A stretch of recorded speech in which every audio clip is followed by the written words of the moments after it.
ব্যবসা হালাল করেছেন, সুদকে হারাম করেছেন। এখন সুদের সংজ্ঞা এবং ব্যবসা কাকে বলে আলোচনাটা শুরু করেন শেখ আব্দুর রাজ্জাক বিন ইউসুফ। সম্মানিত দর্শক মণ্ডলী, আল্লাহ তাআলা এখানে সুদকে হারাম করেছেন আর ক্রয় বিক্রয় ব্যবসাকে বৈধ করেছেন।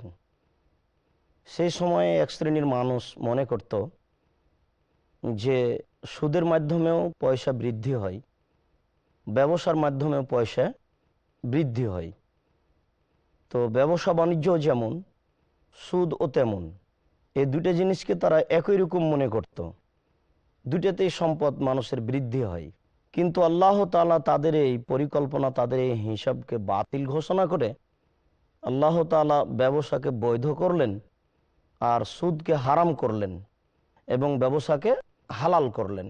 সম্মানিত দর্শক মণ্ডলী, এখানে আমাদের একটা জিনিস বোঝার আছে যে এমনটা আল্লাহ কেন করলেন।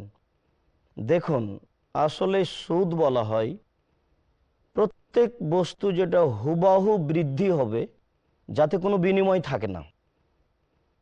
আপনি 100 টাকা কাউকে দিলেন, 6 মাস পরে 110 টাকা নেবেন।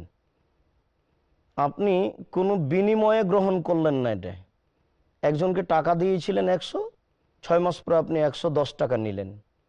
হুবহু ওই জিনিসই বিনিময় ছাড়াই বৃদ্ধি হলো, একেই বলা হয় সুদ। প্রত্যেক যেই জিনিস হুবহু ওটা বৃদ্ধি হবে, দাতা গ্রহণ করবে, সেটাই হচ্ছে মূলত সুদ। তো সুদ রাসূল সাল্লাল্লাহু আলাইহি সাল্লাম হারাম ঘোষণা করেছেন হুবহু বস্তু বেশি হওয়ার কারণে। সাহাবীগণ তাকে কঠোরভাবেই মেনে চলেছেন।